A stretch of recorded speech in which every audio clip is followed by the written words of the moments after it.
El deporte sigue siendo un refugio para la humanidad, pero no para la democracia.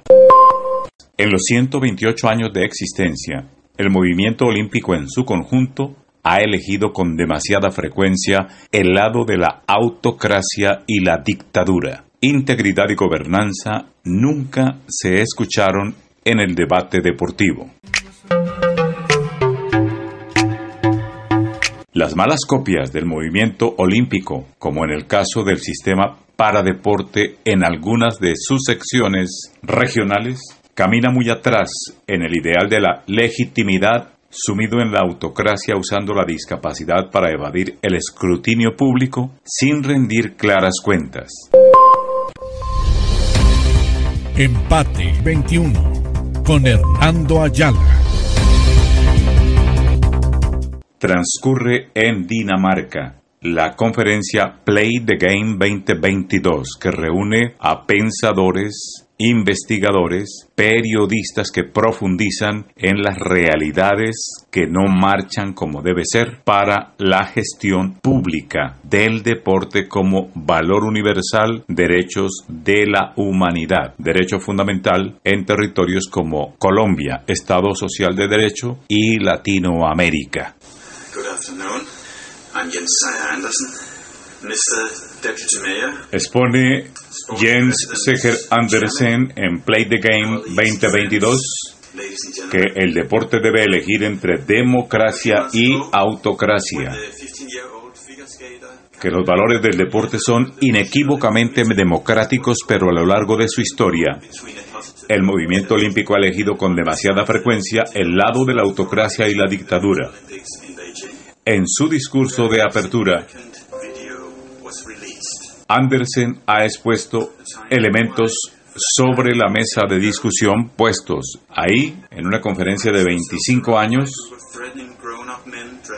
y muestra los desafíos más importantes en su modo de ver, analizar e investigar en un cuarto de siglo el deporte moderno contemporáneo, actual. Desafíos como el abuso de niños en múltiples formas, ya sea político, emocional, fisiológico o incluso sexual. El abuso de los atletas de élite de todas las edades, cuando las organizaciones deportivas y los poderes estatales se unen para promover valores nacionalistas y militaristas. Las brechas abiertas en los sistemas políticos y legales que regulan el antidopaje, el arbitraje, la corrupción, el amaño de partidos, los derechos humanos, los megaeventos y todos los demás temas fuera del campo de juego que han resultado en un equilibrio de poder desigual entre el individuo y la comunidad.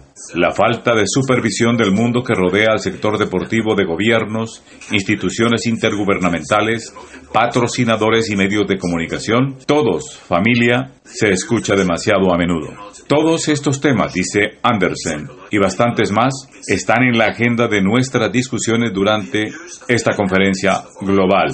Son los mismos temas que estaban en la sala, sobre la mesa, cuando abrimos la primera conferencia Play the Game hace 25 años, pero en un contexto muy diferente.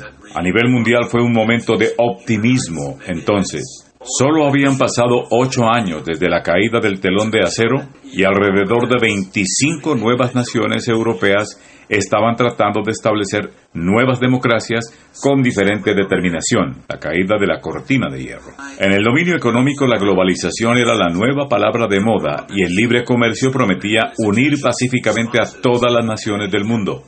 Esta disolución de fronteras fue apoyada por milagros tecnológicos con teléfonos que podían llevarse en nuestros bolsillos, computadoras que podían llevarse en nuestras maletas y el surgimiento de la red mundial.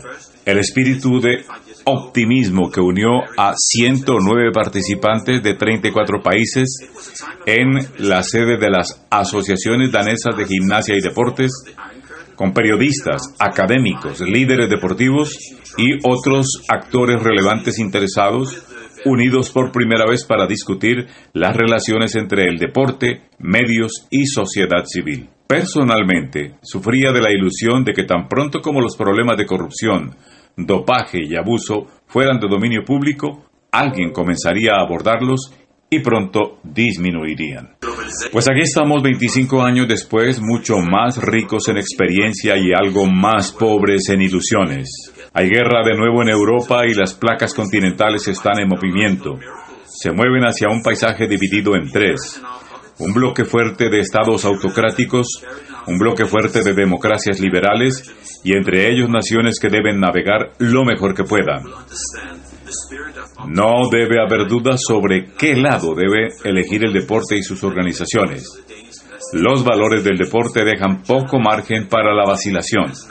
Con el énfasis del deporte en la integridad del cuerpo, la libertad de asociación, los derechos del individuo, la lucha contra la discriminación, la insistencia en la igualdad de condiciones, las competiciones abiertas y los esfuerzos para hacer de la actividad física lúdica un derecho humano, el deporte debe ser un refugio para la democracia. Y sin embargo, el deporte no lo es. A lo largo de sus 128 años de existencia, el movimiento olímpico en su conjunto ha elegido con demasiada frecuencia el lado de la autocracia y la dictadura.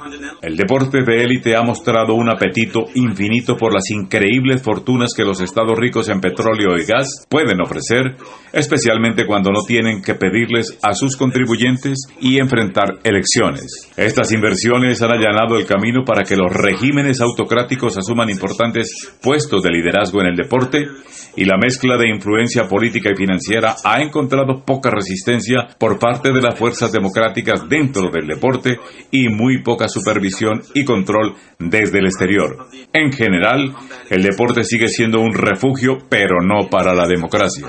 A nivel ideológico, el movimiento olímpico ha dejado hasta hace poco que su autoproclamado papel de mantenimiento de la paz anule todas las demás consideraciones. Incluso en los Juegos Olímpicos de Invierno de este año, los líderes deportivos ignoraron las evidentes violaciones de los derechos humanos por parte de China. Por supuesto, existen verdaderos dilemas en la cooperación internacional y, como dijo el difunto presidente del COI, Jacques Royer, hace muchos años, el deporte no es una panacea, no puede resolver lo que los políticos y los líderes religiosos no han podido resolver durante siglos.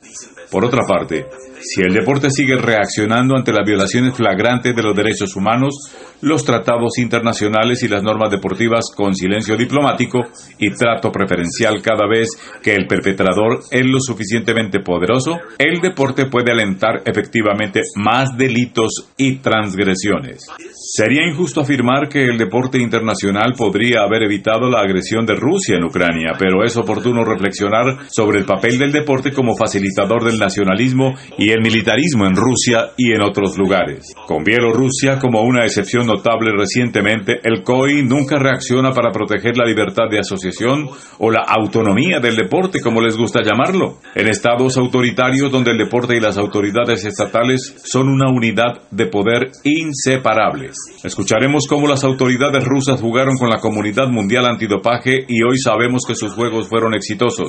El sistema de dopaje organizado por el Estado mejor documentado se encontró al final con sanciones de las que podríamos reírnos si no hubieran tenido consecuencias tan dramáticas para los atletas, los denunciantes y algunos funcionarios deportivos honestos. Incluso hoy, cuando la estrategia agresiva y expansionista de Rusia es clara para todos, el COI permite que las federaciones deportivas rusas, los funcionarios deportivos y los miembros del COI permanezcan en la familia olímpica, creando la ilusión de que estos individuos y asociaciones están actuando en su propia capacidad. Tal vez todos tengamos algo que aprender de la forma en que Rusia ha promovido el nacionalismo y el militarismo en el deporte. Si queremos defender la cooperación deportiva internacional, pero poner fin al uso nacionalista excesivo, tenemos algunos remedios muy fáciles a mano.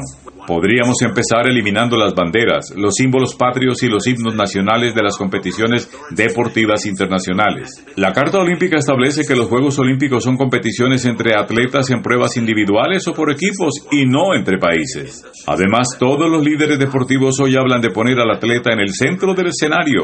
En cambio, ponemos a los atletas al servicio de nuestra propia búsqueda personal y colectiva del orgullo nacional. ¿Debe ser como es hoy? Es demasiado preguntar si deberíamos reconsiderar nuestro propio papel en la promoción de una cultura deportiva nacionalista.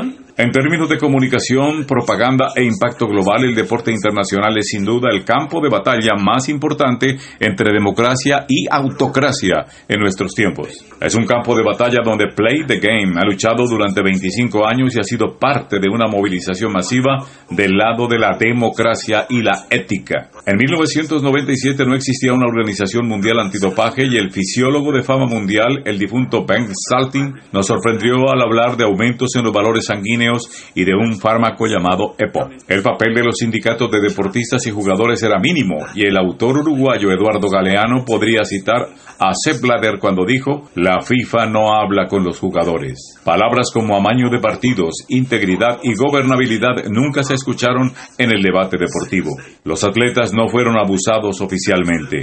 Leer la actualidad política deportiva diaria era un sprint finalizado en pocos segundos. Casi ningún reportero se molestó en denunciar la corrupción o la mala gestión en el deporte, y los que lo hicieron recibieron una sentencia de prisión suspendida en Suiza, donde por ciento la corrupción era perfectamente legal. Uno de esos pocos reporteros fue nuestro amigo de confianza Andrew Jennings, quien murió a principios de este año y cuyo legado usaremos como rampa de fuego para discutir el futuro del periodismo de investigación. Nos alienta a dar la bienvenida a la pareja de Andrew, Claire, y a su hija Rosie. Hoy, seguir el debate deportivo no es un sprint, sino un triple Ironman. El debate afortunadamente ha crecido en todos los sentidos. Dejaremos que los historiadores analicen qué papel ha jugado Play the Game en ese desarrollo, porque estamos más centrados en lo que Play the Game puede ofrecer en los próximos 25 años. Hace 25 años inauguré nuestra conferencia diciendo: es nuestra tarea romper el silencio. Ahora que se ha roto el silencio, podría ser más correcto decir: es nuestra tarea cortar el ruido. ¿Cómo hacer para que el crecimiento exponencial del debate deportivo vaya acompañado de un crecimiento igualitario de la calidad? Esto es lo que les pedimos que respondan en sus intervenciones durante esta conferencia. Los invitamos a un taller que tendrá la oportunidad de influir en prioridades diarias y trabajo del proyecto Play the Game en los años venideros. En cada conferencia desde 1997 hemos tenido el privilegio de disfrutar de la compañía de participantes con un nivel inusual de pericia, experiencia y entusiasmo. Este año enfrentamos juntos un desafío que nunca antes habíamos probado. Una pandemia ha marcado nuestras vidas en los últimos 2 años. Lo que significa para el deporte de élite y de base es algo que discutiremos en varias sesiones. Significa para esta conferencia Play the Game algo que solo podemos descubrir juntos. Creo que todos hemos experimentado que la distancia física que nos hemos visto obligados a vivir durante la pandemia se ha traducido también en una distancia psicológica. Es como si un ritmo que nos unía sin que le prestáramos mucha atención se hubiera roto, y volver a encontrar un nuevo ritmo común no ha sido suave ni fácil. Esperamos que todos superemos la distancia física y encontremos un ritmo común en los próximos días. Ustedes son el corazón y la sangre de la conferencia de Play the Game. Diferencia entre el fracaso y el éxito. Necesitamos el éxito para enfrentar los desafíos cuando la democracia se enfrenta a la autocracia en el deporte y más allá. La clave del éxito es un diálogo abierto y respetuoso, como siempre en una conferencia Play the Game. No debemos condenar al ostracismo a las personas con las que no estamos de acuerdo, sino apreciar que ahora tenemos la oportunidad de buscar un terreno común. Busquemos la verdad juntos, desarrollemos nuestro entendimiento juntos, encontremos juntos una cura para el deporte, en la búsqueda de la democracia, la transparencia y la libertad de expresión. Juguemos el juego de la integridad y la transparencia en el deporte. El contenido integral del discurso de apertura de la conferencia Play the Game en Odense, Dinamarca, a cargo del director de esta organización pionero en este proceso de observación sobre la lucha contra la corrupción en el deporte global, Jens Segen Andersen, periodista, autor de esta iniciativa. Centenares de organizaciones, tanques, centro de pensamiento e investigación sobre el deporte como derecho universal de la humanidad, lleva a conclusiones con evidencias fácticas sobre la realidad de la gestión y gobierno del deporte en el mundo. Lo que se dice en los encuentros académicos y enunciados de ideales sobre la gestión del deporte derecho tiene muy poco o nada que ver con lo que la realidad enseña en los diversos niveles. Es hora de la integridad, transparencia y ojos abiertos de todos sobre lo público en el deporte élite, cooptador y copador de políticas públicas y recursos de erario sin control real. Presencia de Cima Inspire, Periodismo Disnet, Hernando Ayala, periodista, en esta cumbre global Play the Games, integridad y transparencia en el deporte. Empate 21 con Hernando Ayala. Conexión Mundial. Periodismo libre y sin fronteras. AIR es Conexión Mundial.